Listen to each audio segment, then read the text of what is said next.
I might find my way out.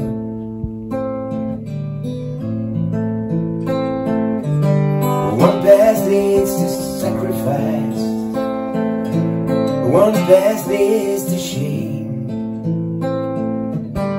one path leads to freedom. They all look the same. There were roads I never traveled. There were turns I did not take. There were mysteries I left unraveled. But living you was my only mistake. Living you was my only mistake. Living you was my only mistake.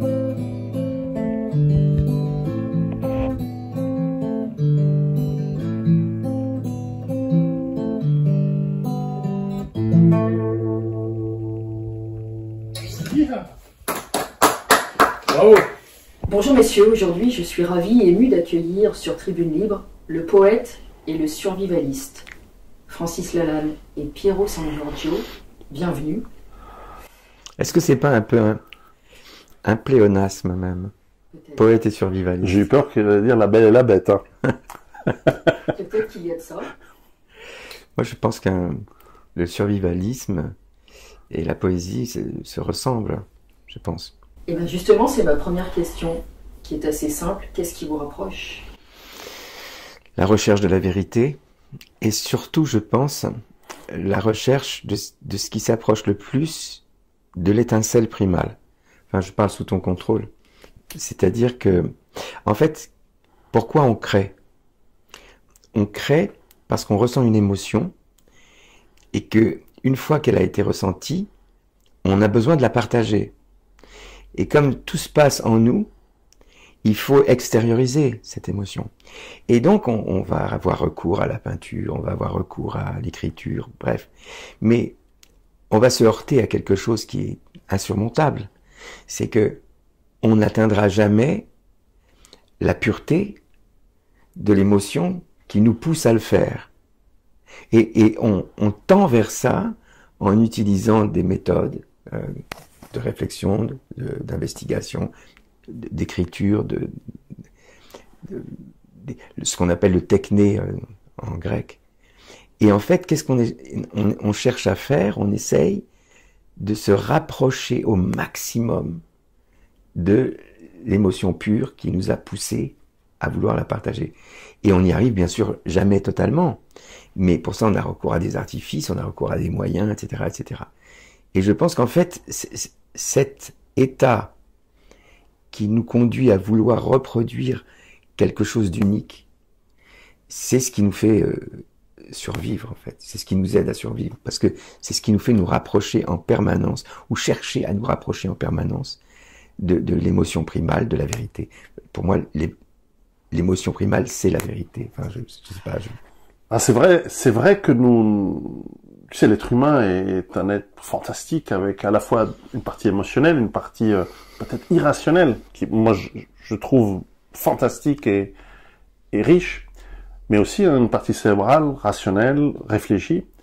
Et souvent, on les sépare, on veut en faire une dichotomie qui est malsaine, à mon avis. Nous devons accepter et vivre avec les deux, vivre avec le côté artistique, poétique, tout autant que la réflexion, et trouver cet équilibre entre ces deux forces primordiales, comme le mot que tu as utilisé est très juste, et que ce soit dans le combat politique, et je vois que dans ce livre de poésie, tu as repris sous cette forme de poétique énormément de combats dans lesquels tu as participé ces dernières années, qui sont nobles, qui sont utiles, qui sont importants, et qui touchent. Tu m'as fait part du fait d'avoir lu mon premier livre, j'en ai fait écrit d'autres depuis, mais j'étais vraiment étonné, je ne savais pas. et que je suis jamais qu'un parmi des millions. Hein, voilà, bien sûr, non, mais bien entendu, on ne peut pas avoir ton niveau de culture sans lire. Et inversement, quand on parle par exemple de la peur, mais pas seulement, on doit travailler sur cette émotion, on doit travailler sur cette pulsion qui est en nous, qui nous veut du bien, mais aussi utiliser la réflexion. Et parfois, on est dans un monde trop cartésien, on est dans un monde trop qui nous pousse à la réflexion, et on a besoin de se ressourcer à nos racines émotionnelles, qui nous amènent à cette, alors pour certains l'art, pour d'autres la créativité, ce sont des choses non exclusives, et pour d'autres, voilà, l'action. Et cette action, elle peut être pour nous, pour nos familles, nos enfants, nos proches, et puis je dirais, in fine, l'humanité, mais nous devons la maîtriser pour nous. Et nous avons dans ces émotions notre part d'émotions positives, notre part d'émotions négatives, notre part de pulsions animales, notre part de pulsions égoïstes, violentes parfois, et la modulation de tout cela, comme on peut moduler un instrument de musique, et savoir utiliser un son qui peut-être en soi est pas beau, mais combiné devient une harmonie, une mélodie, et c'est ça la vie en fait. Et moi j'étais fasciné de qu'on puisse se rencontrer, parce que comme je te dis, j'ai entendu parler de toi depuis longtemps, et j'ai trouvé tes combats les plus récents qui méritent des éloges, et il y a un courage qu'il faut remarquer, qui est remarquable. Donc je suis un peu sous le trac ça fait souvent ça, et je comprends mes fans ce qu'ils ressentent parfois. Je plaisante. L'humour aussi, c'est une sorte de mélange entre intellect et émotion. Et bref, tout ça, ce sont des éléments qui nous font vivre, parce que quand on parle de survie, en réalité, on essaie de trouver une vie meilleure. Ce n'est pas juste la survie animale au fond des bois traqués par des bêtes sauvages. Il y a un tout petit peu de ça, mais c'est moins de 1%. L'essentiel, c'est de constituer une vie indépendante, libre, en dehors de l'oppression, en dehors de la tyrannie, si c'est possible, de plus en plus, en dehors de la souffrance, en dehors de la guerre, et en dehors de la souffrance qu'on pourrait éventuellement faire subir aux autres. Ça aussi, c'est très important. Enfin, voilà. La notion de survie, elle intervient quand la vie est menacée, d'une certaine manière. Hein. Mm-hmm. Et en fait, qu'est-ce qui menace la vie, en fait? C'est son terme, l'idée de son terme. Et en fait, le point que l'on cherche quand on crée, c'est celui-là. C'est le point qui va mener l'instant au-delà de l'instant. Comme la survie mène la vie au-delà de la vie. C'est en ça que je trouve qu'il y a une démarche qui est commune entre la volonté de survivre, c'est-à-dire de perpétuer et d'aller au-delà d'une limite, hein, qui est celle qui se présente à la vie, et entre le fait de pouvoir reproduire un instant magique qui a été celui de l'entendement au moment où on a créé en soi une émotion, et de vouloir la recréer, c'est-à-dire de la surcréer d'une certaine manière. La création, c'est faire survivre d'une certaine manière le moment vécu. C'est lui donner une vie en plus.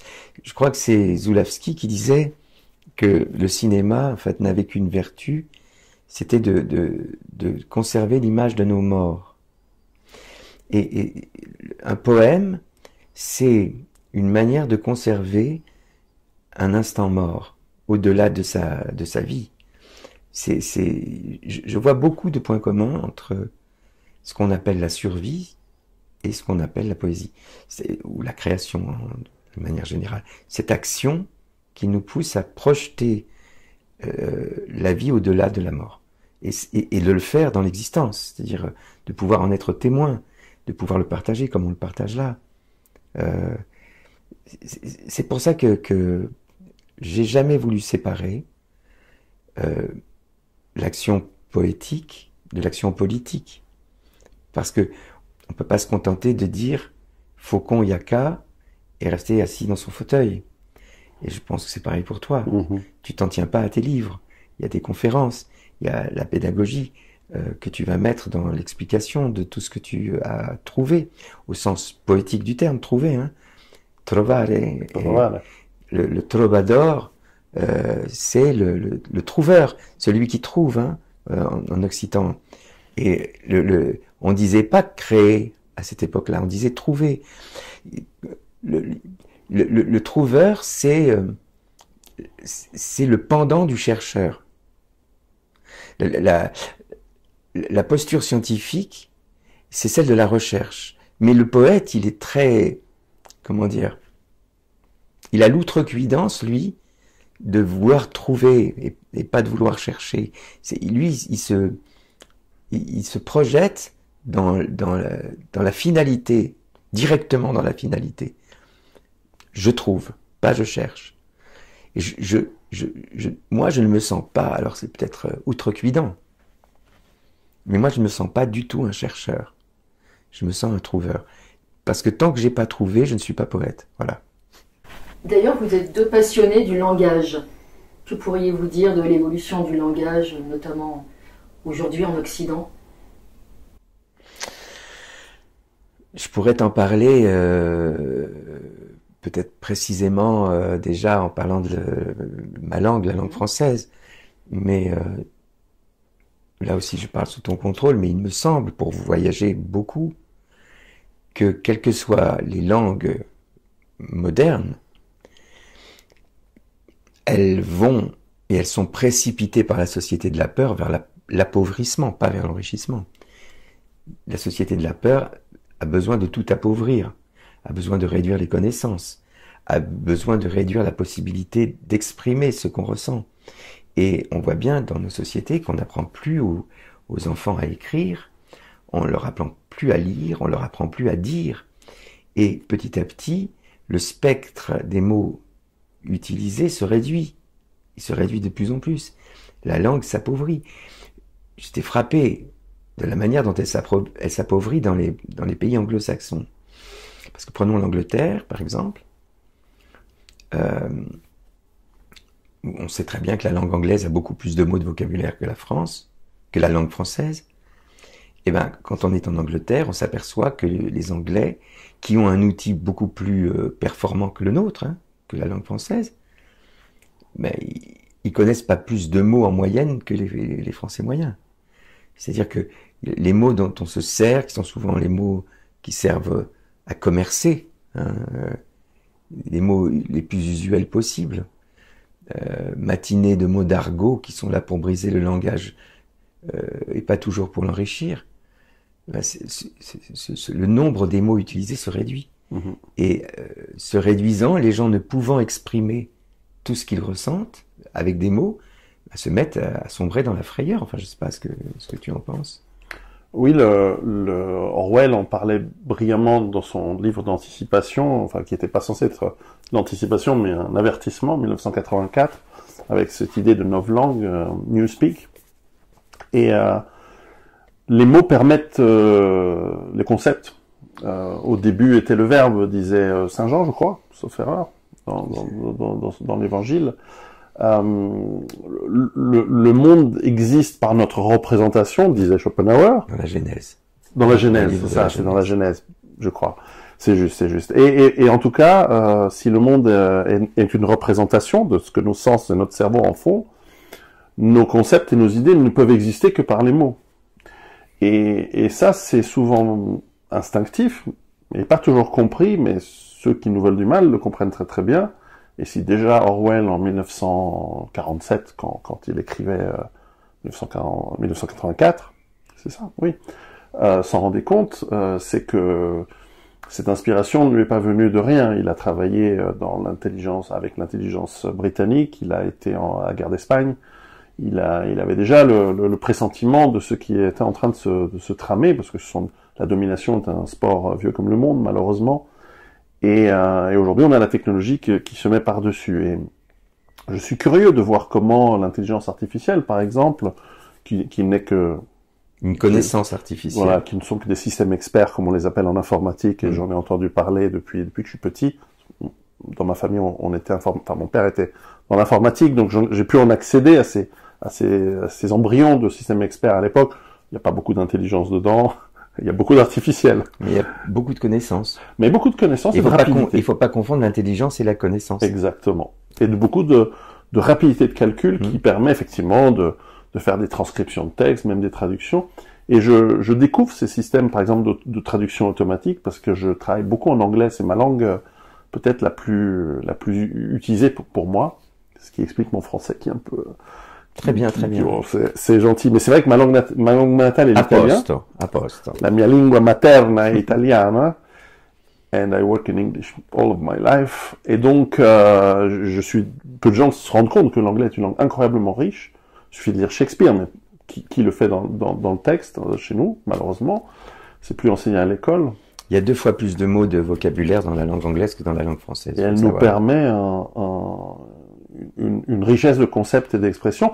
Alors, en off, on avait parlé de la langue allemande, et c'est vrai que il y a une capacité à créer des concepts dans la langue allemande, parce qu'on peut assembler des mots pour en faire des mots à tiroir qui veulent Schadenfreude, Weltanschauung, qui sont des mots qui nous permettent tout d'un coup de cristalliser un concept complexe en un seul mot, qui est unique, par exemple. Je ne connais pas bien les autres langues, à part ces 4, en fait.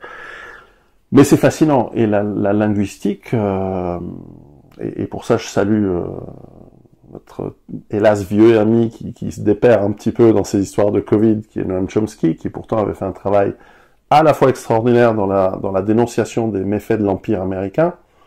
Tout empire nécessite la critique, mais aussi dans son travail de linguiste, où il avait travaillé comment la neurologie et le langage, en fait, sont indépendants de la génétique, ce qui n'était pas intuitivement évident à l'époque où il a développé ses idées. Et donc j'ai eu la chance de le rencontrer sur ce point-là, et il y a quand même pas mal d'années. Et c'est vrai que le langage est absolument fondamental pour pouvoir être libre. Si nous n'avons pas les mots de nos concepts de liberté, même démocratie et autres, nous ne pouvons pas devenir un être humain complet et libre. Et surtout, ne pouvant dire, on sombre dans la peur. Et la violence. Et la violence. Le fait de ne pas pouvoir dire crée une angoisse, cristallise des peurs, fait remonter des peurs qui sont celles de l'enfant, puisque l'enfant ne peut pas dire encore. Il est livré à ses peurs. Oui.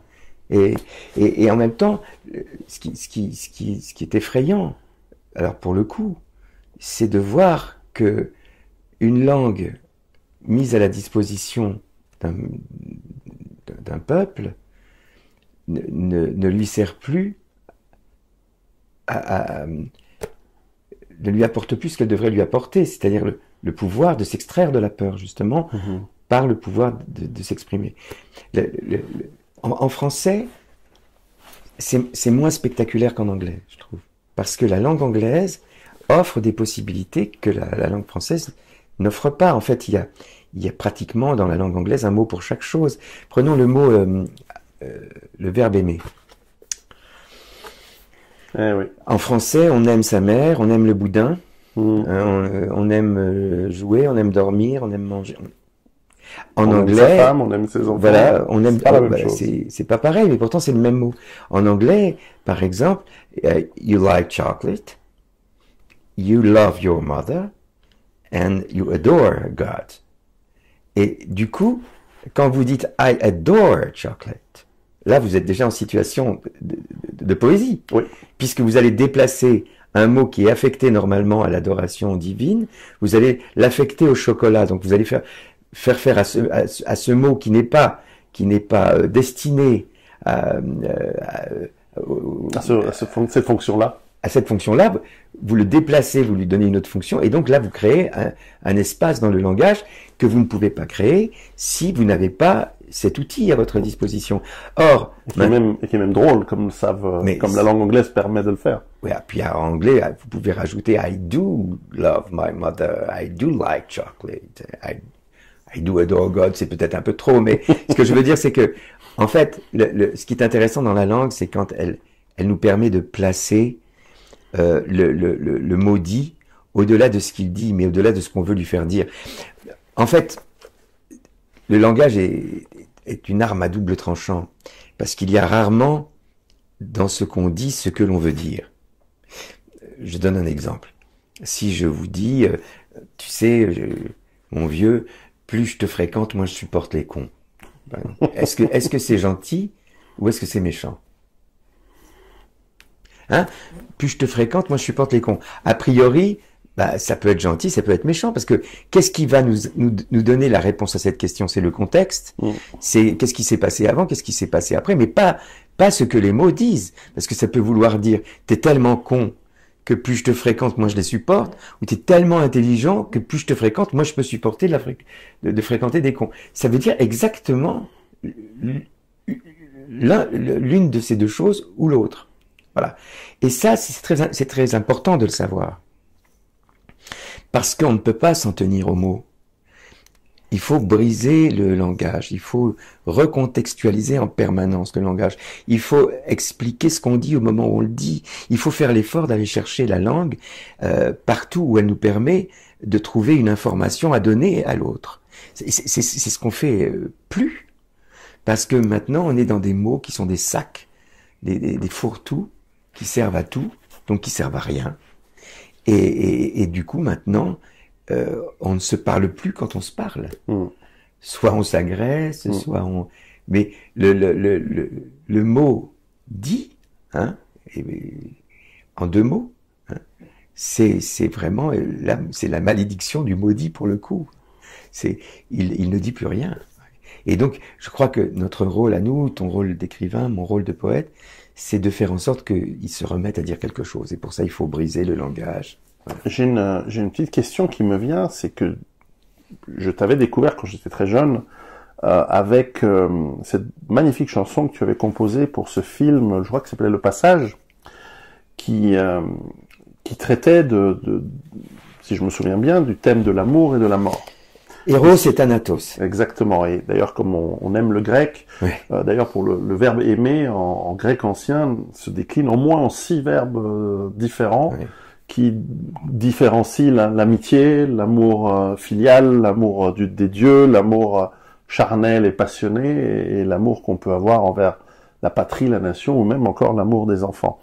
Et donc, lorsqu'on touche les thèmes de la mort et de l'amour qui sont évidemment la peur de perdre quelqu'un qu'on aime, et on a des enfants, on sait à quel point ce sont les peurs les plus terribles qu'on peut imaginer, parce qu'on le projette tous potentiellement, surtout quand les enfants sont petits, ils commencent à marcher, ils se baladent, il y a peut-être une fenêtre ouverte, ou une piscine, oula, on a cette angoisse qui vient en nous, de cet instinct de protection qui est naturel. Toi qui écris ces chansons magnifiques, ces poésies qui a l'âme d'un poète et qui est évidemment avec une sensibilité sur ces choses-là, comment la poésie, l'écriture, le vocabulaire peut nous aider à faire face aux peurs, notamment à la peur de la mort, selon toi? Moi, je pense qu'on a peur de tout ce qu'on ne peut pas nommer. Et c'est vrai que depuis qu'on nomme la mort, on arrive à la surmonter. On arrive à la... comment dire, à l'affronter. Ce qui est intéressant dans ce mot, c'est quand on se met à parler, par exemple, le langage des oiseaux, la mort, elle a mort, il y a dans l'idée de la mort une rémanence de l'idée de l'amour. D'ailleurs, c'est de la mort que naît l'amour, ou de l'amour que naît la mort. Les premières bactéries, elles se dupliquent, donc elles ne meurent pas. Et puis un jour, elles se reproduisent. Et du jour où les premières bactéries se reproduisent, elles se mettent à mourir. C'est intéressant. Cette espèce de couple, Eros et Thanatos, ce couple de l'amour et de la mort qui finalement est l'expression absolue du cycle de la vie, hein, de cette vie qui finalement est faite pour être dégradée, hein, et qui permet à notre âme, pour ceux qui y croient, de circuler d'un état de conscience à un autre état de conscience. Je trouve que la poésie,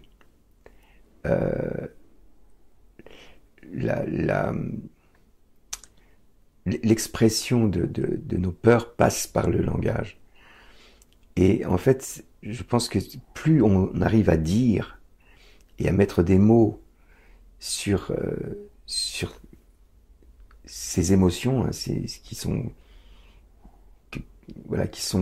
qui appartiennent au monde de l'informulé, plus on arrive à le formuler et moins on en a peur. Plus on arrive à vaincre ou à diminuer cette peur, cette angoisse existentielle. C'est une constante. Les gens qui ne savent pas dire, qui ne peuvent pas dire, qui ne peuvent pas exprimer, ont plus peur que les autres. Moi, je vois dans la faculté de pouvoir formuler ce qu'on ressent une façon de lutter contre la peur.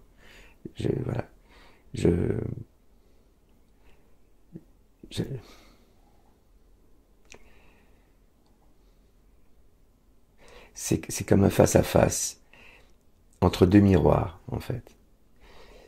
C'est comme un miroir qui regarde un autre miroir. Que voient les miroirs qui se regardent? S'ils sont des miroirs. L'infini. Voilà. Tu as dit le mot. C'est vrai. Simplifier le langage, est-ce que c'est pas aussi amputer les individus de leur capacité à penser de manière nuancée et infinie? Sans conteste. Sans conteste. C'est les rendre stupides. Tout à l'heure, Pierrot parlait de la nécessité d'avoir plusieurs mots pour décrire l'amplitude d'une notion, d'un concept. C'est fondamental. C'est la fabrique du crétin. Volontairement. Il y a un type que très peu de gens connaissent, qui s'appelle Voronov. Tu as entendu parler de Voronov? Je connais Machination Voronov, mais c'est une BD de... Voilà, non. de Blake et Mortimer.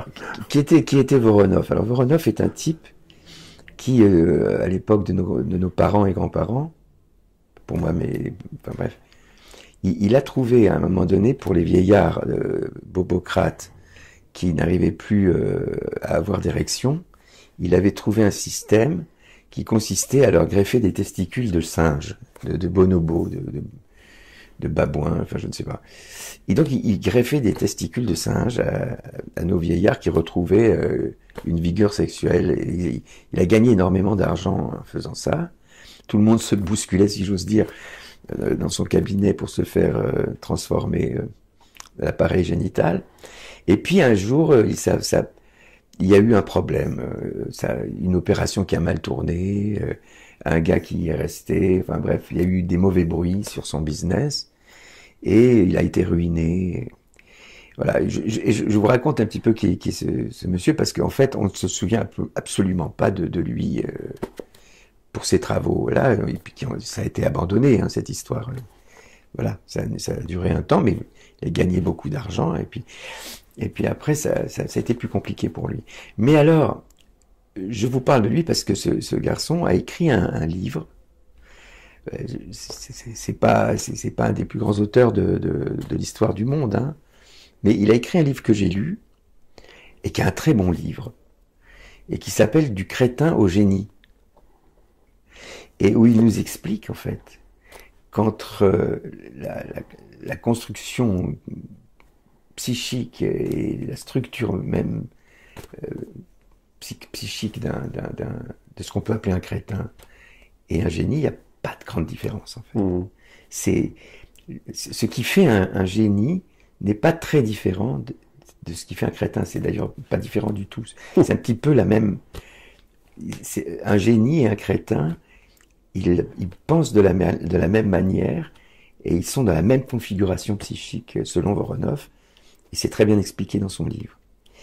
Et ça nous renvoie aussi à nos vices de constitution, je veux dire. Et ça nous renvoie aussi à nos différences de mammifères. Et quand je parle de ces différences, par exemple, je parle de la nôtre, Stéphanie. Toi et moi ne sommes pas du tout le même animal. Pas simplement parce qu'on n'a pas le même appareil.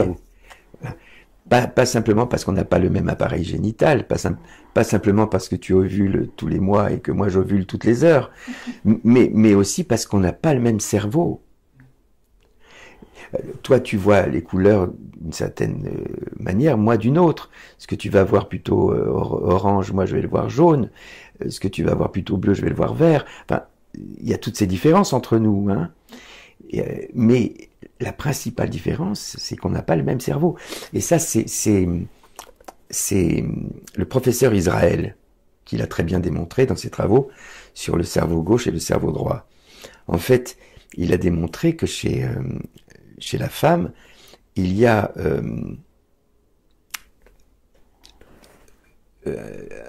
une confusion entre le cerveau gauche et le cerveau droit. C'est pour ça qu'il y a toujours un peu d'analyse dans l'émotion des femmes et un peu d'émotion dans leur analyse.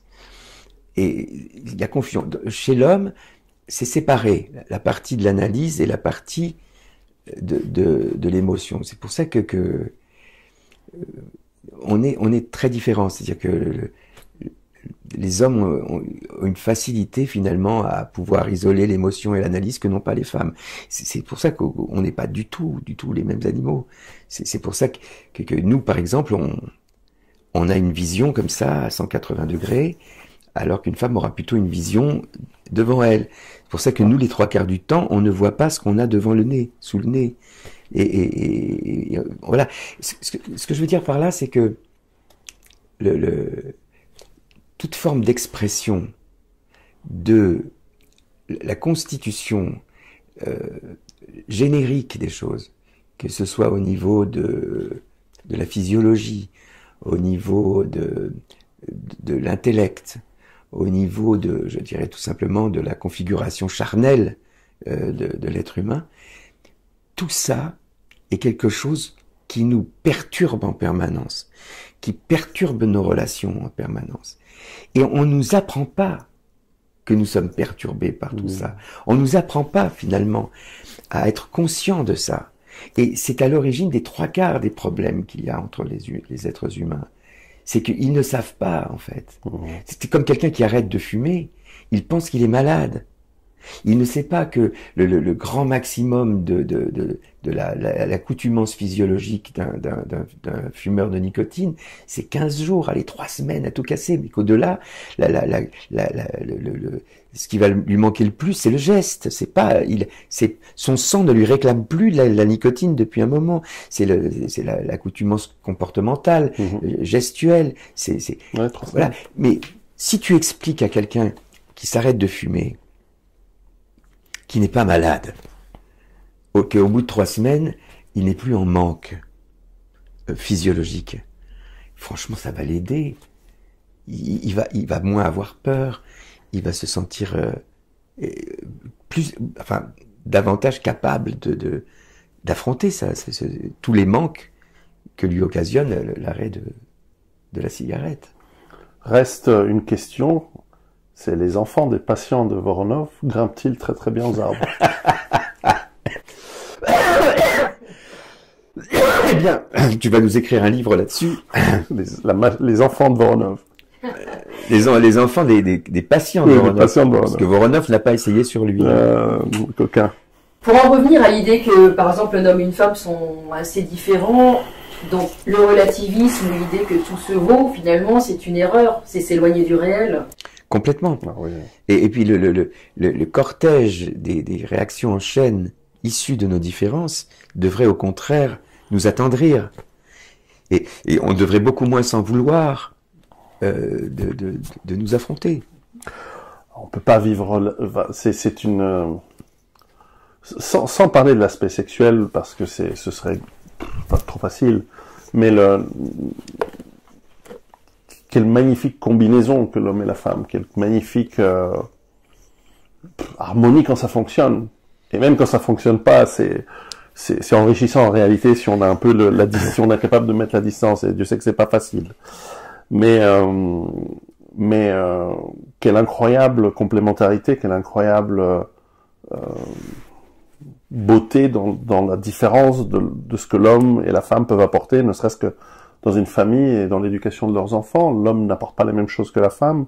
La femme est beaucoup plus concernée, forcément, elle porte l'enfant 9 mois en elle l'allaite, elle en est à la fois la victime, puisque bien sûr, pendant des millions d'années de notre évolution, les femmes devaient porter les enfants, elles étaient plus vulnérables face aux prédateurs. Nous sommes plus vulnérables par rapport aux maladies, nous les hommes d'ailleurs. Leur espérance de vie était beaucoup moins Hélas, importante. oui, les morts en couche arrivent. Et donc l'homme est nécessaire pour protéger le groupe, la troupe d'hominidés, et l'amour justement, et cette invention incroyable que la nature ou le divin nous ont mis dans la tête pour qu'on ait même par exemple une chose incroyable, c'est pourquoi l'orgasme qui nous motive à être là plutôt que d'aller chasser le mammouth parce que c'est sûrement plus fun que de rester à la maison. Et oui, et pourtant on a cette motivation qui peut devenir obsessionnelle parfois. Et savoir trouver, encore une fois, moi je suis j'adore ce concept grec d'éviter l'hubris et trouver le cosmos, l'équilibre. Je crois que cosmos veut dire équilibre en grec. Et c'est dans tous les domaines de la vie, et cet équilibre justement à rechercher. Et encore une fois, Dieu sait que c'est pas facile. Et que c'est dans le chemin qu'on trouve le bonheur plus que dans l'arrivée, la destination, après tout, on sait pas où elle est. Mais ce cosmos, cet équilibre entre hommes et femmes, cette complémentarité qu'on recherche est fascinante. Je dis ça, j'avais écrit un bouquin sur les femmes, c'est un bouquin qui n'a pas eu beaucoup de succès, c'est celui peut-être qui a eu le moins de succès parmi mes livres, qui était Femmes au bord de la crise, où j'essaie d'expliquer que les femmes sont fragiles face aux crises qui arrivent, et qu'elles ont intérêt, au lieu je veux pas généraliser, c'est pas les femmes, mais certaines femmes qui sont dans cette trop grande volonté d'indépendance, trop grande volonté d'être forte et indépendante, mais sans les hommes, et rejeter les hommes, et chasser les hommes, comme malheureusement on peut le voir dans certains excès du féminisme, eh bien, oublie que le monde d'aujourd'hui très confortable est relativement sûr, il périclite, il va peut-être changer, et que nous avons besoin les uns des autres. Nous avons besoin de l'homme sans les femmes vivrait dans un taudis sans décoration, sans rien, à part des gens qui ont un peu cette sensibilité féminine. Je crois que nous l'avons un petit peu. Mais beaucoup d'hommes sont un peu bruts, et c'est comme ça, c'est pas une critique, c'est juste comme ça. Et donc on a besoin de la femme qui nous adoucit, qui fait qu'on l'écoute, et qui va obliger qu'on l'écoute, et qui va nous faire en sorte qu'on soit des hommes meilleurs. Et inversement, nous apportons peut-être un peu de rigueur, un peu de tempérament à l'émotion qui est magnifique chez la femme, mais qui parfois peut l'emmener oui, mais parce que nous sommes des animaux, des machines biologiques avec des hormones, avoir des hauts et des bas d'humeur plus fréquents que les nôtres, plus forts que les nôtres, qui ont des raisons pour exister, mais qu'on peut tempérer en tant qu'homme. On peut les rassurer, on peut dire, écoute, je suis un roc, accroche-toi à moi, ça va bien se passer. Sur la douceur, je pense que ça peut, enfin, pour moi, l'image de la femme qui serait liée à celle de la douceur n'est pas forcément l'image la plus, je vais dire,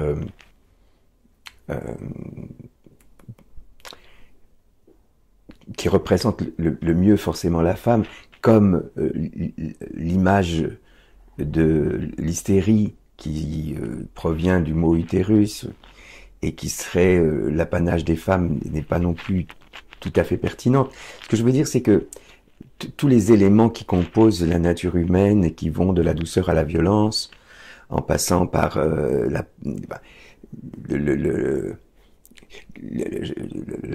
qui peut aller jusqu'à la folie même, toutes ces formes d'expression de l'âme humaine qui se traduisent dans la relation homme-femme, je pense que c'est une bipolarité permanente. Mmh.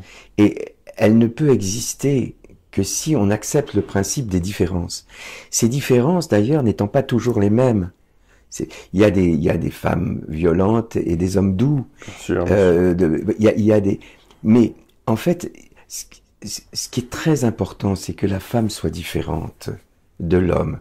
Ce qui est très important, c'est que on n'abolisse pas ce principe-là, ce principe générique de la différence homme-femme. Il faut que cette différence se pérennise dans notre civilisation. Et la volonté de vouloir abolir cette différence est, je ne veux pas employer de trop grands mots, mais ne mène pas notre humanité sur le bon chemin. Il y a quelque chose de criminel là-dedans.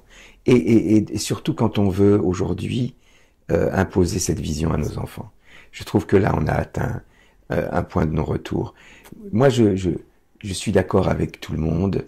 Chacun fait ce qu'il veut de son corps. Chacun fait ce qu'il veut de son âme.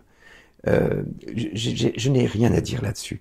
Mais je fais partie des gens qui s'opposent au fait qu'on veuille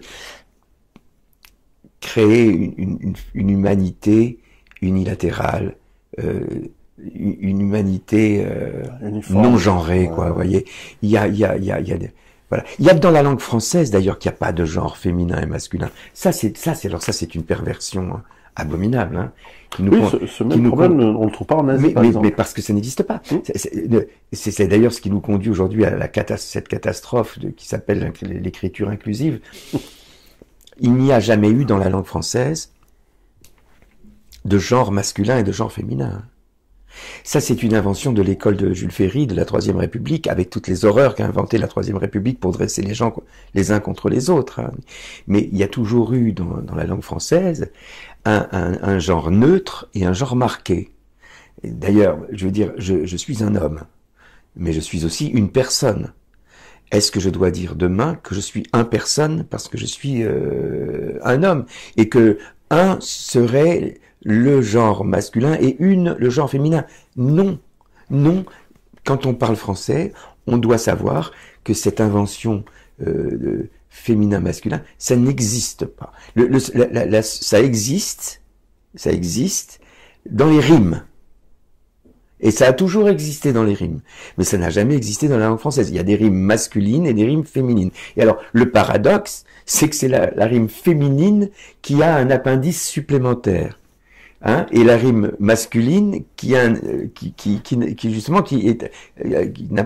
n'a pas cet appendice supplémentaire. Je m'expliquais. Un, ça s'arrête au N. Mais une, c'est prolongé par le E muet. Et cette prolongation de la consonne par le E muet s'appelle une rime féminine, d'accord? Mais donc, ça montre bien que ça n'a pas de rapport, hein, parce que si on devait comparer le principe de la rime féminine et de la rime masculine au sexe de l'homme et au sexe de la femme, c'est une qui devrait être la rime masculine et un qui devrait être la rime féminine. Donc, il faut arrêter tous ces amalgames qui ne servent finalement qu'à dresser les femmes contre les hommes, hein. Regardez, moi je suis un homme et je porte un collier. Non, ce que je veux dire c'est que bon, ça fait partie des manipulations qui sont faites pour conduire les êtres humains à avoir des relations négatives. Et ça fait partie moi aussi des choses que je combats, hein, tous les jours, parce que voilà, et c'est pour ça aussi que j'écris. C'est pour remettre l'église au milieu du village. Le langage est un des outils de l'ingénierie sociale, à part entière, un des meilleurs. Un des pires. Hélas, et il faut, sinon résister, recréer notre monde en dehors de cette manipulation. Le bateau Occident semble ivre et prêt à être coulé. Alors messieurs, comment faire pour le sauver? Je crois qu'on ne sauve pas ce qui doit mourir. On peut reconstruire quelque chose de nouveau. Je dis souvent, lorsque j'ai rencontré notre cher ami Éric Zemmour, c'est pas le mien. Non, mais tu vas voir, je suis allé l'écouter et c'est quelqu'un de très gentil en privé et très cultivé d'ailleurs, et j'apprécie cet aspect-là. Et je lui disais, cher monsieur, je ne trahis pas une discussion privée puisqu'il y avait beaucoup de gens dans cette salle lorsque nous avions discuté. On ne va pas recréer la France de 1960. En revanche, on peut créer la France de 2060. Par extension, je dis la Suisse aussi, ou l'Europe, ou l'Occident, ou le monde. Tout change constamment. Je commence, à la cinquantaine, je commence à voir un petit peu, avoir la perspective qui me permet de prendre du recul et d'être moins passionné par ces choses-là. Le monde change et il y a du bon à prendre dans tout, mais il faut aussi combattre ce qui est mauvais, et j'en parle, combattre le mal. pour ça qu'il faut l'identifier. Mal avec un grand M. Changer la langue, c'est potentiellement très dangereux, donc on peut se battre. Sauf si on l'enrichit. Exactement. Moi, par exemple, si je me permets de t'interrompre, moi je remercie les banlieues de nous avoir donné, par exemple, le mot kiffer, qui enrichit notre langue. Et c'est pas nouveau. Parce que fric, ça vient d'Algérie. Oui, bien sûr, mais bon, dans la langue française, il nous manquait le like, le like anglais. Et pour moi, le kiff, c'est le like anglais. Voilà. Quand je dis c'est moins fort que aimer. Voilà. C'est ça. Ça nuance. Ça nuance un petit peu. Mais surtout, ce qui est intéressant, c'est que notre monde moderne, parce que l'Occident, c'est une des versions de la modernité, parce qu'il ne ressemble pas à ce qu'il était il y a 50 ans, il y a 70 ans, il y a 100 ans. Nietzsche disait que un monde qui meurt, encore faut-il le pousser dans l'abîme. Mais pour reconstruire quelque chose de nouveau, plus sain, plus équilibré, c'est ce que je cherche depuis une dizaine d'années avec mon travail. Ce n'est pas de retenir ce qui est mourant. Il faut laisser mourir les cultures, les choses qui ne fonctionnent pas. À l'évidence, on est arrivé on parlait tout à l'heure de trop de rationalité, pas assez d'émotion, trop de scientisme, ce qui n'est pas la science. Hein. Le scientisme, c'est une forme de religion qui remplace d'autres. Pas pour revenir au catholicisme de 1950 ou de 1850 ou de 1250. Recréer quelque chose de nouveau avec de la spiritualité, des émotions, de la réflexion, avec les cultures. Il faut prendre ce multiculturalisme, combattre les mauvais aspects, les aspects d'uniformisation, absolument, qui sont terribles. On va partout dans le monde maintenant, on a des McDonald's, on a des trucs, on n'est pas obligé d'y aller. Mais on n'est pas obligé d'y aller. Pour l'instant, on n'est pas encore obligé de manger des insectes. ça viendra peut-être. Mais c'est le plan, en tout cas, pour beaucoup. Mais de prendre les richesses du monde entier. J'ai eu la chance, comme toi, de voyager dans le monde entier, de découvrir des cultures extraordinaires. Alors, je préfère qu'elles soient différenciées, mais si maintenant on nous oblige à les mélanger de plus en plus, qu'on prenne le mieux de chacune et pas le pire. Et ça demande de l'effort, ça demande du travail, rien ne se fera automatiquement. Donc on va pas se battre pour reconstruire l'Italie ou la France ou l'Algérie de 1950. Mauvais exemple pour l'Algérie ou le Maroc de 1300. Il existait déjà, il y a bien longtemps. Non, on va devoir travailler à construire, non pas le mélange, forcément, mais le mieux de chacun. Et c'est du travail, hein, c'est du boulot. Les équilibres géopolitiques de tout temps, ils ont obéi à des lois morales, mais ils ont aussi obéi à des lois guerrières, ils ont aussi obéi à des lois climatiques, ils ont aussi obéi à des lois, j'allais dire, concernant les maladies. Je veux dire, regardez ce qui se passe avec l'Empire romain. L'Empire romain, sous la peste de Justinien. Avant la peste de Justinien, il y a eu la peste de Marc Aurèle et de Lucius Verus. C'est en 160, entre 165 et 169. Ouais. Il y a la peste ravage l'Empire romain et au moment où la peste ravage l'Empire romain, tout d'un coup, les barbares vivant de manière limitrophe aux frontières de l'Empire romain se rendent compte que ils peuvent battre les Romains, qu'ils peuvent rentrer dans l'Empire, faire du butin, repartir, et en même temps, du coup, face à tout ça, il faut faire marcher le commerce. Il faut faire marcher le commerce, il faut imprimer. Là, on n'imprime pas des billets à l'époque, on imprime des sesterces, des deniers, en grattant l'argent, en grattant l'argent. Je veux dire, c'était d'abord vous aviez l'Aurélien en or, vous aviez le sesterce en argent, et puis vous aviez encore une monnaie. Il y avait le denier et le sesterce. Voilà, c'est ça. Et donc ces monnaies-là, alors la monnaie or, elle restait or, mais on avait de moins en moins d'argent parce qu'il fallait imprimer de plus en plus. Alors quand vous prenez les monnaies au fil des siècles à Rome, il y a de moins en moins d'argent dedans, jusque je crois que c'est l'antoninien qui était en zinc en fait à la fin. Donc et et tout ça, et tout ça. Et le pire de tout, tu parlais de l'affaire de Justinien. L'affaire de Justinien, c'est incroyable. Justinien, qui n'était pas un type très bien, Justinien, mais à un moment donné, il veut reconquérir tout l'empire, l'ancien empire romain. Il part et ça marche très bien. Il reprend l'Afrique assez rapidement, et puis il marche vers, il a Sicile, et puis il va vers Rome. Et un jour, comme ça, tout d'un coup, le soleil ne se lève plus. Et le soleil ne se lève plus parce qu'en 536, il y a une éruption volcanique en Islande qui va faire baisser la température du monde de 2 degrés. Et derrière, en 540, il y a encore un volcan qui explose. En 547, encore un volcan qui explose. Ça a été la période la plus glaciale j'allais dire des 2 derniers millénaires. Oui, probablement. Probablement. Et de ce qu'on sait, hein, parce qu'on a carotté tout ça, on a pris les 1815 aussi, qui était un peu comme ça. Alors 1815, le volcan Tambora, effectivement, et j'en parle dans mon livre, hein, je raconte comment, en fait, personne ne sait que le vrai vainqueur de Waterloo, c'est un volcan. C'est un volcan. C'est pas Wellington et Blücher qui étaient et les Rothschild en bourse. Et voilà. Non mais c'est pas Wellington et Blücher n'ont fait que fuir devant l'armée française. À la bataille de Ligny, ils partent en courant. Mais le problème, c'est que comme ce volcan, alors le Tambora, ça a été en Indonésie la plus immense explosion volcanique de l'histoire de l'humanité. Hein. Celle d'avant, ouais. Celle d'il y a 60 000 ans. Non. Celle du volcan en Islande en 536, ça c'était vraiment une très très grosse. Ça fait baisser la température de 2 degrés.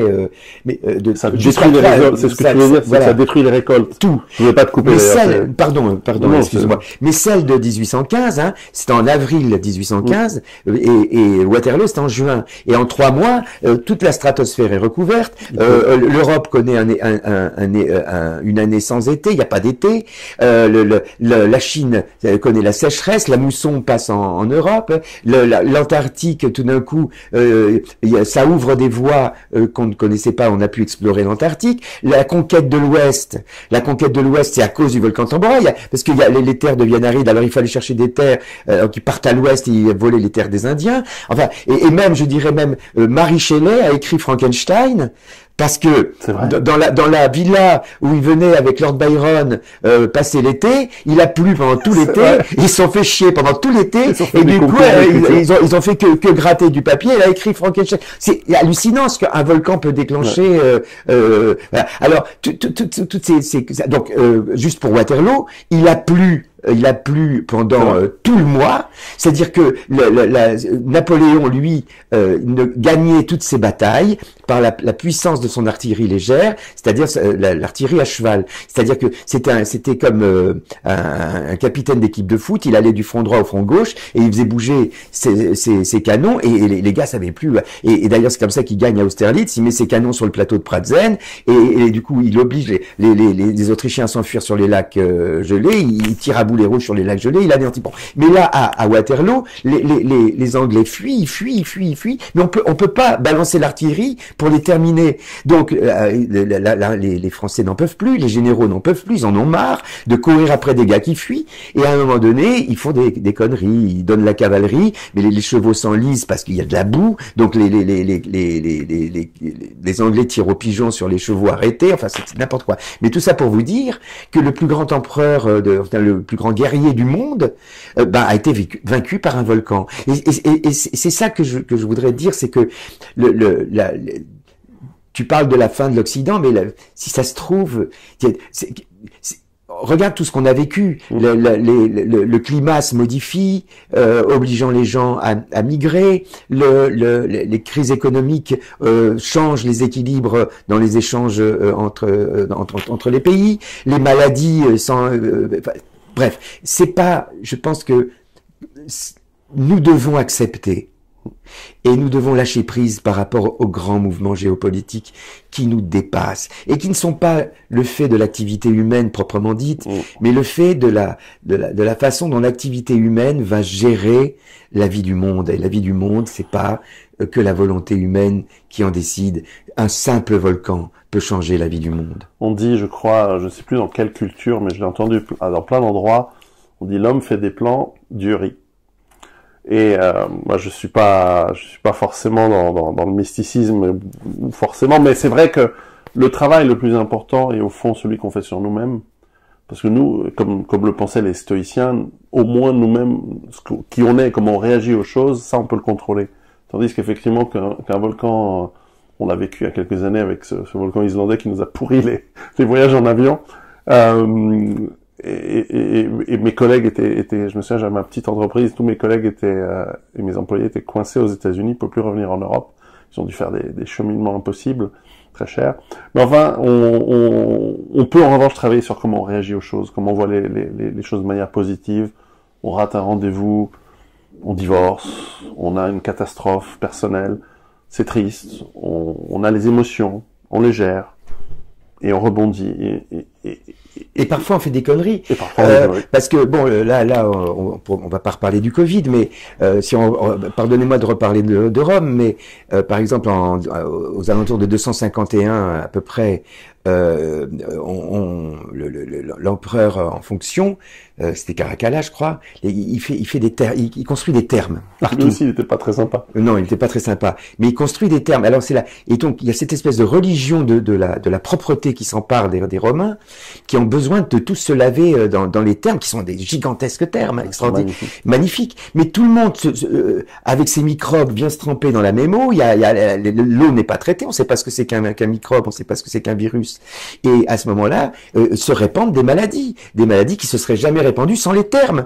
Donc les thermes, c'était plutôt une bonne idée de dire aux gens, lavez-vous, là, il faut se laver, il faut être propre. Mais là, en l'occurrence, la fameuse épidémie dont tu parlais, ça a été très probablement, on le voit aujourd'hui, et à travers les textes, par exemple, les descriptions qu'en fait Galien, par exemple, c'était pas forcément la peste. C'est je crois de la variole. La variole, c'est ça. Ouais, c'est parce que ils décrivent ces pustules qui sèchent, ça, et qui correspondent vraiment à la variole. C'est la même chose pour la peste d'Athènes, qui n'était pas une jeune fille mal élevée, mais qui était donc qui était décrite par Thucydide dans la guerre du Péloponnèse, où effectivement elle a ravagé à la fois les armées assiégeantes spartiates, mais surtout les Athéniens, où les gens, parce qu'ils avaient bien vu que les gens commençaient à tomber malades, et ils allaient tous dans le temple d'Apollon, qui était le dieu de la médecine, et tout le monde venait là pour prier le dieu pour pas tomber malade, et tout le monde tombait malade parce que les malades et les valides se retrouvaient au même endroit.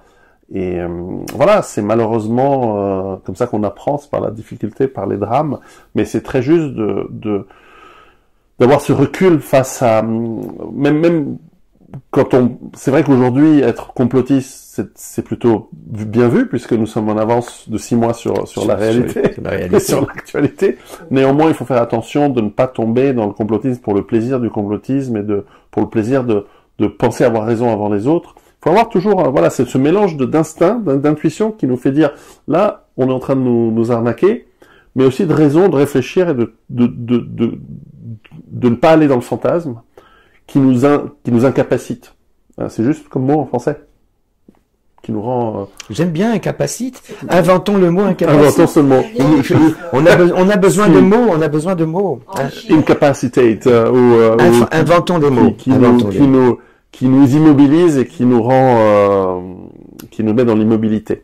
Alors que nous pouvons travailler pour bouger, pour agir. Moi, je suis très pragmatique en réalité, parce que j'aime que les gens, et encore une fois en commençant par soi-même, agissent pour prendre en main et leur destinée, même si ça ne peut être qu'illusion, mais en tout cas qu'on ait ce travail pour avancer, pour s'entraider les uns les autres, pour faire en sorte qu'on ne se fasse pas avoir. Et puis aussi, on peut se faire avoir par nous-mêmes. Et là, je reviens à ton livre sur la peur. Si tu veux, c'est-à-dire que dès qu'on ne comprend pas quelque chose, on va chercher forcément une raison dans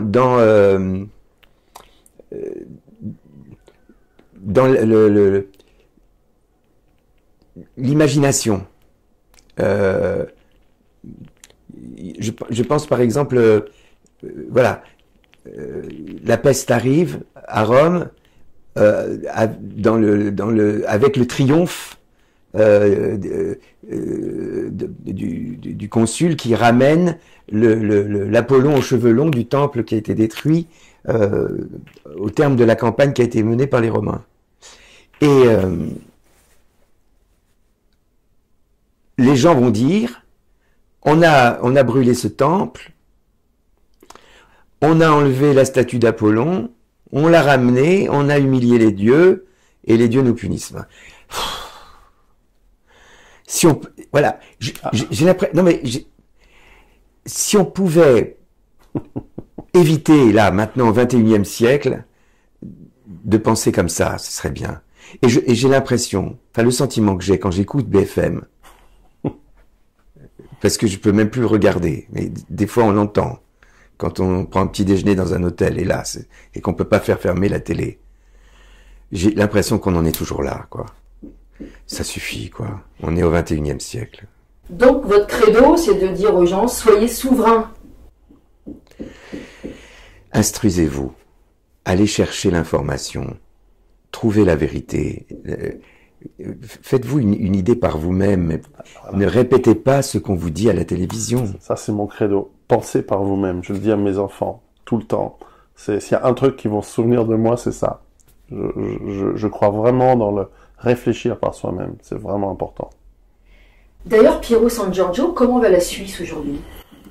Pas très bien en réalité, je trouve, parce que alors peut-être étais-je naïf avant, mais la crise du Covid et les lois liberticides que nous avons mis en place, et contrairement aux autres pays qui ont été acceptés par vote par la population, par peur,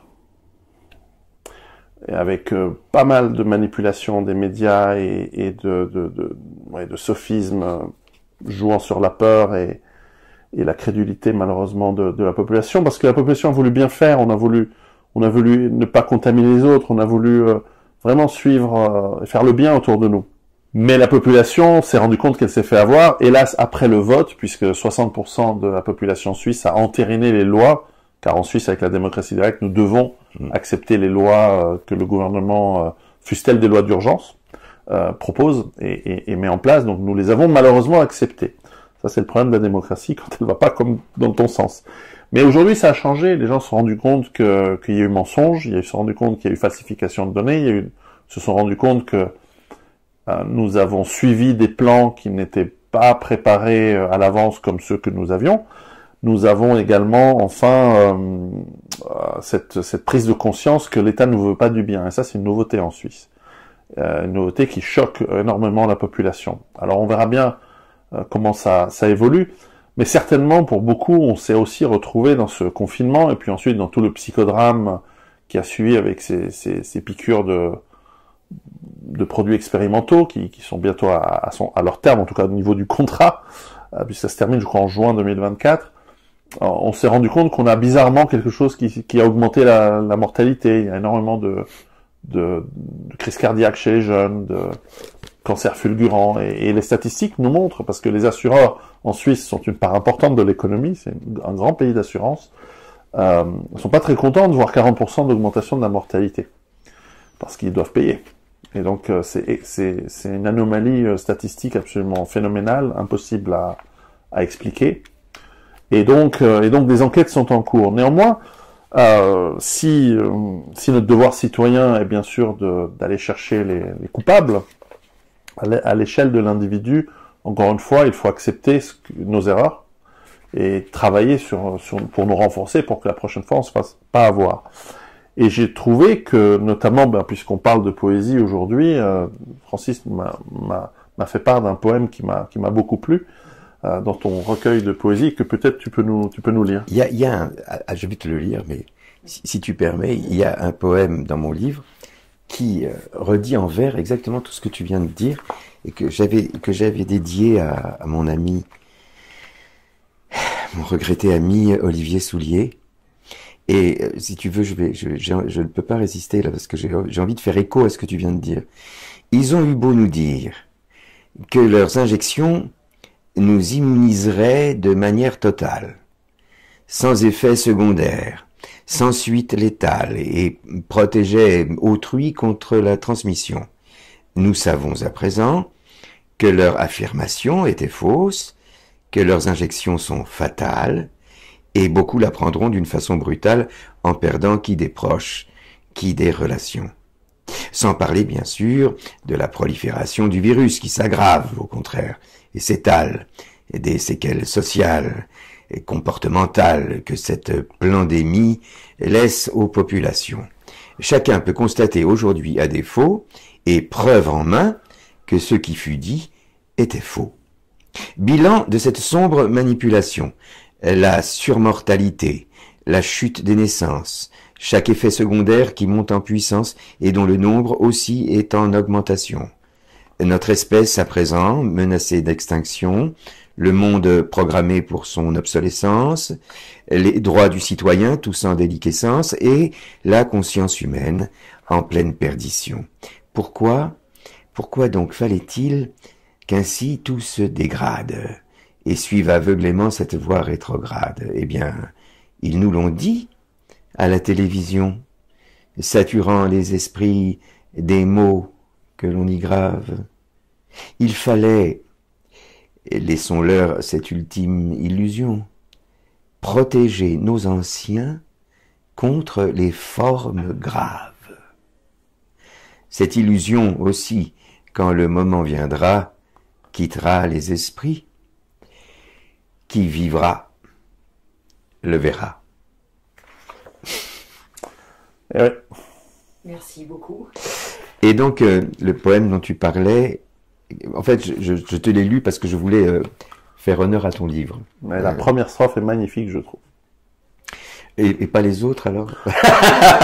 J'ai relu la première strophe. N'ayons pas peur. Oui, parce que c'est vraiment le sens du livre de Pierrot, c'est d'expliquer aux gens que, la peur n'efface pas le danger, et que je pense qu'au contraire, elle l'augmente, elle l'amplifie. N'ayons pas peur. N'ayons pas peur. Cessons de nous soumettre à ces valets qui se disent les maîtres, et se comportent sans droit ni raison en serviteurs qui pillent la maison, et sans dessus, sans dessous vont la mettre. Nul ne doit donc, sauf à se compromettre, autoriser ses élus à commettre le coup d'État dont nous les accusons. N'ayons pas peur. La France est en prison. Il faut l'admettre. Et ces élus, qui croient tout se permettre, violent la loi dans tous ses paramètres, tant dans sa lettre, nous le précisons, que dans l'esprit, et nous le refusons. C'est le message qu'il nous faut transmettre. N'ayons pas peur. Voilà. Le message que Pierrot et moi voulons transmettre aujourd'hui. C'est un message biblique. Oui, puisque c'est le Seigneur Jésus-Christ qui nous donne ce conseil. Vous pourriez l'incarner? Ah ben ça a failli arriver plusieurs fois. La première fois avec Jean Delannoy, dans son Marie de Nazareth, qui a été son dernier film, mais il a préféré me confier le rôle de Saint Joseph. Et j'ai adoré incarner ce personnage. Et d'ailleurs, quand je jouais le rôle, j'avais tous les soirs ce que j'ai appelé des visions, parce que comme je ne fais jamais de rêve, et que là je rêvais tous les soirs que j'étais Joseph, et je rêvais à la première personne, comme si je vivais ce que je rêvais. Et le matin au réveil, alors que je me souviens jamais de rien, même quand je frise un rêve, je me souvenais de toutes les images qui m'étaient venues à l'esprit. J'ai écrit un livre à la première personne qui s'appelle Le Journal de Joseph, où j'ai décrit toutes mes visions pendant que je jouais le personnage. Et donc là, du coup, j'ai pas joué le Christ. Et puis une autre fois, un autre metteur en scène voulait me proposer le rôle. Et puis, au dernier moment, la production a préféré un acteur plus, selon eux, bancable que moi. Et puis après, mon ami Robert Hossein aussi a pensé à me confier le rôle. Mais en fait, je l'ai jamais joué. J'ai failli le jouer plusieurs fois, mais j'ai jamais joué. Trop tard. Là, j'ai plus tout à fait l'âge du Christ. Je pense que j'ai plus tout à fait l'âge du Christ. Ouais. Il vieillissait beaucoup à l'époque. La vie était dure. Oui, voilà. Ouais. Ça va, bon pied, bon oeil, comme on dit. Moi, je ferais Ponce Pilate, alors. Ponce Pilate. Lorenzaccio, un bon souvenir. Fantastique. Ça a été une aventure extraordinaire. Lorenzaccio. Moi, j'avais joué Don Juan, j'avais joué Don Quichotte, j'avais donc un peu les extrêmes. Et là, finalement, c'était tellement intéressant pour moi parce que j'étais en plein combat politique. Et à la fois, je menais un combat politique dans la vie, et sur scène, Lorenzaccio conspirait contre le duc, quoi. Et bon, c'était une mise en scène de Manuel Ollinger qui m'a mis en scène après dans Un tramway nommé Désir, où je jouais le rôle de Stan. Et c'était un jeune metteur en scène extraordinaire. Et franchement, ça a été vraiment un grand moment pour moi sur scène, Lorenzaccio. Si j'étais duc de Florence, je me soucierais d'autre chose que de ma cote, dit-il avant de le tuer. Comment ça se passe au niveau du trac? Le trac est une forme de peur. Comment ça se passe quand on est sur les planches comme ça? Alors, est-ce que le trac est une peur? Alors ça, c'est un sujet de philo. Hein. Très large. Je ne pense pas que le trac soit une peur. Alors, en tout cas, pas pour moi, mais pour Yves Montand, oui. Hein. Je me rappelle que Yves me racontait que quand il allait monter sur scène à Paris, qu'il était en répétition, tous les soirs, il faisait des cauchemars où il rêvait qu'il avait un trou sur scène. Il avait vraiment, Yves est un garçon qui avait une peur incroyable. Ça se voit pas du tout, hein, tu le vois comme ça, rouler des mécaniques. C'était vraiment la peur consciente, hein, et conscientisée de se tromper devant le public. Voilà. Alors, moi, je vis le trac, et j'ai toujours vécu le trac de manière physiologique, par des crises de vomissement, pardon, excusez-moi, ou de diarrhée, enfin, c'est des choses physiques, et en fait, qui sont exactement du même registre que lorsqu'on a le mal de mer. C'est pas rationnel du tout, ça ne se greffe. Moi, je suis assez sûr de moi quand j'ai bien travaillé, quand j'ai bien répété avec mon metteur en scène. Mais alors, on s'approche de la scène et voilà, il y a quelque chose, cette espèce de brouhaha qu'on entend, les gens qui sont là, tout d'un coup, tout ça devient vrai, ils sont là. La conscience que des gens sont venus, ils sont partis de chez eux, ils ont garé la voiture, ils ont sorti un billet de leur poche, ils l'ont donné pour te voir. Cette espèce de sentiment de responsabilité, il y a un vertige et une réaction physiologique. Est-ce que c'est de la peur? Je ne sais pas.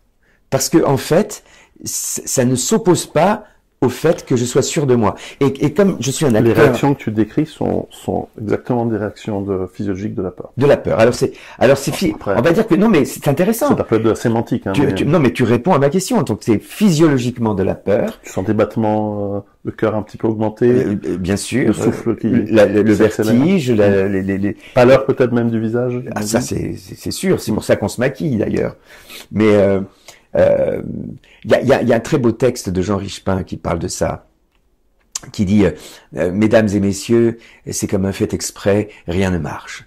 Tantôt nous pensions être prêts, on avait répété, chacun savait son rôle, celui-ci très tragique, celui-là très drôle, en parfaite harmonie, sans aucun désaccord, nous étions à notre aise, au milieu des décors, comme un poisson dans l'eau, comme une fleur dans l'herbe, c'était parfait, c'était charmant, c'était superbe. Soudain, au moment de lever le rideau, la scène nous paraît un horrible radeau ballotté par les vents, battu par la tempête, et nous ne savons plus où donner de la tête. Notre premier comique a le toupet, tout droit de frayeur, l'amoureux transi reste si froid quand les frôlant à peine, il frappe les carafes. Le père noble fait des sourcils en paraphe, roule des yeux blancs et dépareillés. Bref, nous hésitons tous, stupides, effrayés, ahuris, et craignant la colique ou la crampe, devant la formidable aurore de la rampe.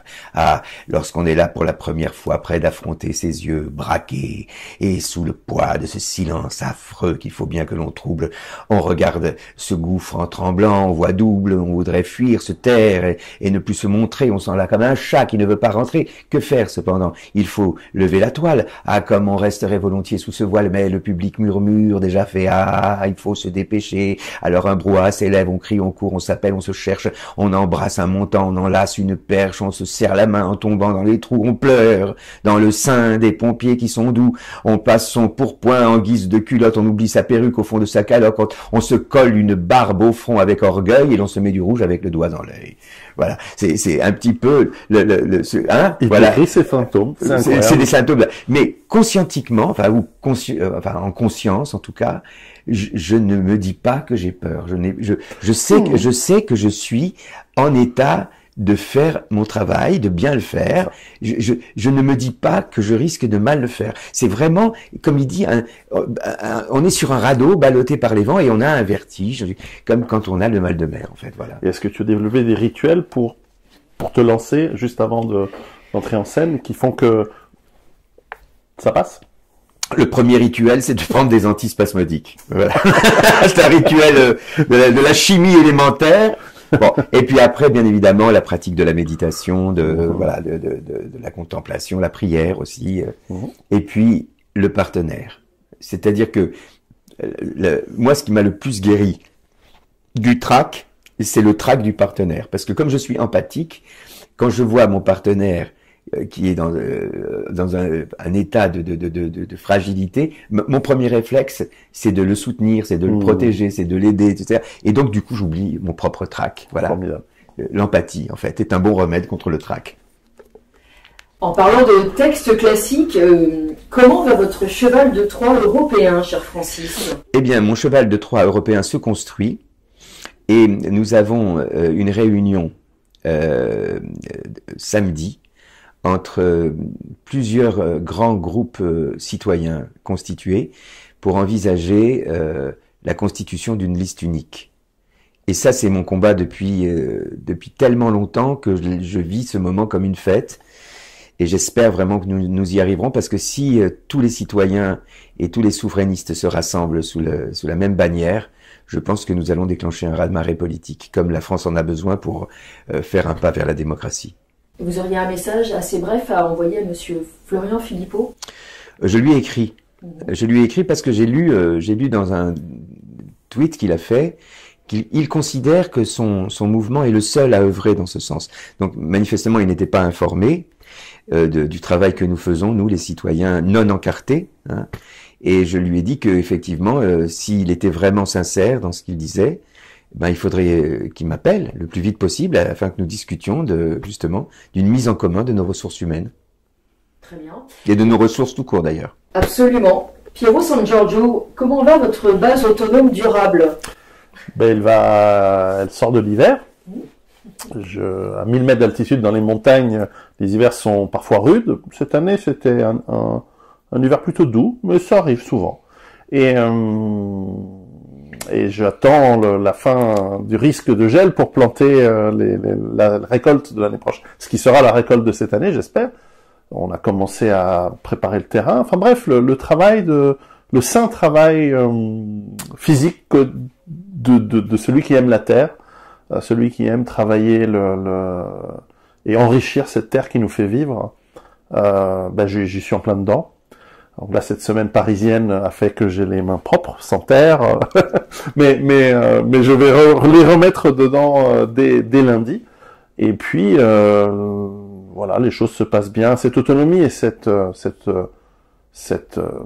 résilience que l'on développe par le travail de la terre. Alors moi, je n'ai pas d'animaux directement, j'ai des voisins qui ont des animaux sur mon petit terrain, dans ma ferme par moment. Bref, ce travail, il nous relie de nouveau à la réalité, c'est-à-dire la terre nous nourrit, la terre nous apporte la majorité de ce qu'on a besoin, et elle nous impose également la nécessité du lien humain qu'on a avec, justement, les voisins qui font venir des moutons paître sur ma prairie que je n'utilise pas, sinon, ce qui m'évite de couper l'herbe moi-même, donc eux s'en occupent. Ça me permet aussi de comprendre que voilà, il y a des moments où il faut planter les patates, et d'autres où il faut mettre des radis, et d'autres où il faut mettre des salades, et d'autres où il faut préparer la serre. Ça sera le travail de la semaine prochaine. Parce qu'en serre, j'ai déjà mis des plantons, j'ai déjà mis des plantons pots qui ont un système d'arrosage rudimentaire mais automatique. Simplement, j'ai mis des bouteilles inversées dans la terre en terre cuite pour que par osmose, elle puisse continuer à arroser les plantes alors que je n'y suis pas. Le poulailler est prêt pour recevoir les poules de mes amis, donc ils vont pouvoir venir prendre des œufs frais avec beaucoup d'espace pour les poules. Donc bref, on essaie d'avoir une vie en réalité. Et en situation difficile, on parle de survie, bien sûr, mais dans un temps normal, c'est une vie agréable. Quand mes enfants étaient petits, ils gambadaient dans les prés, donc là maintenant ils sont un peu plus grands, mais ils vont revenir pendant les vacances de Pâques, donc on va On va faire de la marche, on va aller dans les bois, on va essayer de voir si on arrive à découvrir des chemins qu'on ne connaissait pas, des grottes à explorer peut-être, pour aller cacher de quoi résister si l'État devient tyrannique. Mais plus sérieusement, on essaie aussi de vivre avec le cycle de la nature, le cycle des saisons, avec nos voisins, on va fêter Pâques dimanche et lundi, parce que c'est une belle fête, et puis c'est aussi le début du printemps. Coïncidence, n'est-ce pas? C'est pas une coïncidence, c'est bien entendu voilà, Noël, c'est le moment où les jours renaissent dans l'année, où commencent à se rallonger. Il y a des symboles religieux, mais il y a des symboles cosmiques en même temps. Des symboles liés au cycle cosmique, je veux dire. Et donc là, c'est une période qui est belle, parce que c'est vraiment la fin de l'hiver. On en a un peu marre du froid et de la neige. Et on va pouvoir commencer à bosser, parce que quand il neige, on peut pas travailler dans le potager. Chacun s'adapte. Si vous êtes en Dordogne, c'est autre chose. Vous avez d'autres choses à faire pendant l'hiver. Mais pour nous, l'hiver, c'est le moment où j'écris beaucoup, c'est le moment où on se chauffe avec le bois qu'on a accumulé l'année précédente, ou plutôt 2 années avant. Et voilà, donc s'il y a ce bonheur que j'ai quand je suis dans ma ferme, j'aime bien venir à Paris, hein, mais j'aime bien retourner dans ma ferme demain soir. C'est notre Cincinnatus, en fait, qui il refuse les honneurs pour aller travailler la terre. Hein? Voilà. C'est un personnage qui est admirable, Cincinnatus. Ah oui, Cincinnatus, c'est admirable. 3 fois dictateur de Rome, adoré des soldats romains et des cavaliers romains, et qui 3 fois a rendu son mandat de dictateur après avoir accompli sa mission pour aller cultiver sa terre, parce que rien au monde ne l'intéressait plus que ça. Il y a même ses fils qui ont à un moment donné été pris dans des intrigues où ils ont été dépossédés de leurs biens. Il ne s'est jamais rebellé contre la patrie, il a accepté même l'injustice, et il a toujours été guidé par son amour de la terre, cette terre de Rome qu'il a défendue et qu'il a cultivée. Il lui fait penser à Cincinnatus. Pour conclure ce bel entretien, finalement, vous êtes 2 amoureux des mots et de la terre.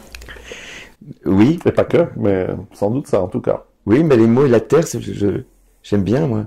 Quand j'étais petit, avant d'écrire sur des feuilles, j'écrivais sur la terre, moi, quand j'étais petit. Ouais. Moi, je dessinais.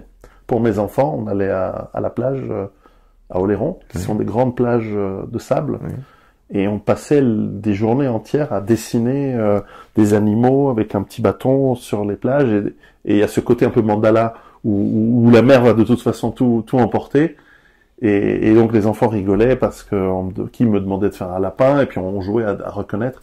Donc écrire sur la terre, sur le sable, c'est une première étape. C'est une belle étape et puis il y a ce côté éphémère qui est, voilà, ces dessins n'existent plus, ils sont partis à jamais, mais ils restent dans la mémoire, j'espère, de mes enfants, en tout cas ils restent dans la mienne.